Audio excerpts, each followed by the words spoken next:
कहा हे नारद जी, संत का दर्शन हो जाए तो अपने आप ही दर्शन हो जाता है, अपने आप ही पाप छूट जाते हैं।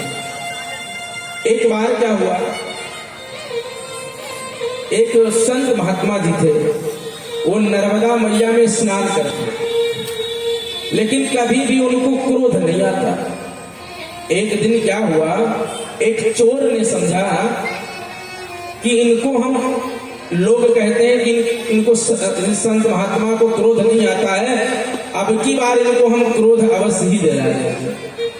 तो जिस रास्ते से इस महात्मा जी स्नान करने के लिए जाते थे, वह पेड़ पर जाकर के बैठ गया, और जैसे ही महात्मा जी आए तो स्नान करके जैसे ही नर्मदा मैया के में स्नान किया, और जैसे ही स्नान करके निकले तो महात्मा के ऊपर इसने थूक दिया, और जैसे ही थूका तो महात्मा जी फिर नर्मदा मैया में स्नान करने के लिए चले गए, लेकिन क्रोध नहीं किया। ऐसे करके महाराज एक बार नहीं, हजारों बार थूका, 1000 बार जाकर के नर्मदा मैया में स्नान किए। अब जो चोर था वो पेड़ से उतर करके आया, और पेड़ से उतर करके आकर के साष्टांग प्रणाम करता है और कहता है, महात्मा जी मैं हार गया, आप जीत गए और मुझे क्षमा कर दीजिए।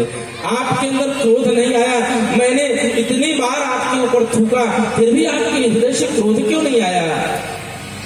मुझे क्षमा कर दीजिए, मैंने बहुत पाप कर दिया है आप महात्मा के ऊपर।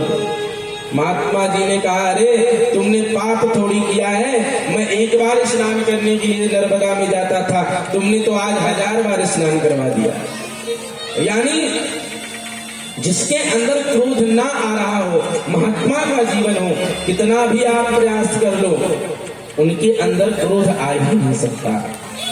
आज नारद जी महाराज जो है कहते हैं, बेटा तुम मेरी बात मानो, जंगल में बहुत सारे जानवर हैं, तुमको खा लेंगे, ऐसा करो तुम लौट जाओ। नारद जी कहते हैं लौट जाओ। ध्रुव जी कहते हैं, अरे गुरु जी अगर आपको रास्ता आता हो तो बता दीजिए, नहीं तो हम वैसे ही चले जाएंगे। नारद जी ने कहा, तुम्हारी निष्ठा अच्छी है, इसलिए जाओ हम तुमको आशीर्वाद देते हैं, और 12 मंत्र का उपदेश दिया, और ध्रुव जी महाराज जंगल में चले गए। ओम नमो भगवते वासुदेवाय, ओम नमो भगवते वासुदेवाय। और उस 12 मंत्र को रात दिन जाप करते हैं। 1 महीना बीता तो थोड़ा फलाहार लेकर के रहते हैं, दूसरा महीना बीता तो कुछ थोड़ा मोड़ा खा लिया, और तीसरा महीना लगा त्रिशारांत्रे त्रिशारांत कपित्थ बद्रासना, जो पेड़ में पत्ते लगे हुए हैं उसी को खा करके रहे, क्योंकि संत का जीवन यापन कर रहे हैं ध्रुव जी महाराज। और ध्रुव जी महाराज का 4था महीना लगा तो वह भी खाना बंद कर दिया, और 5वां महीना लगा तो 5वें महीने में जो वायु है उसी का आहार करने लगे।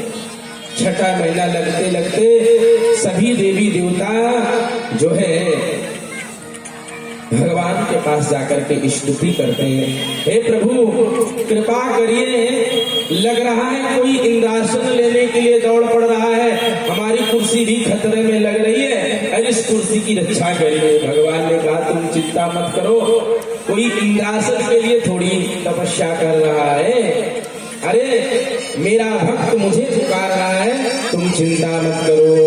आज गरुड़ जी बैठे हुए हैं, उन गरुड़ जी पर कोई नहीं ध्यान दिया, गरुड़ जी की सवारी लेकर भगवान नहीं जाना चाहते हैं।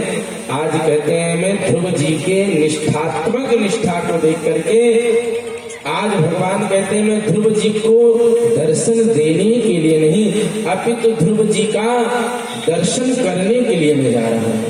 आज नंगे पांव जो है भगवान ध्रुव जी महाराज को दर्शन देने के लिए जा रहे हैं। आज अंतःपुर में अपने हृदय में जो है ध्रुव जी महाराज जो है भगवान की छवि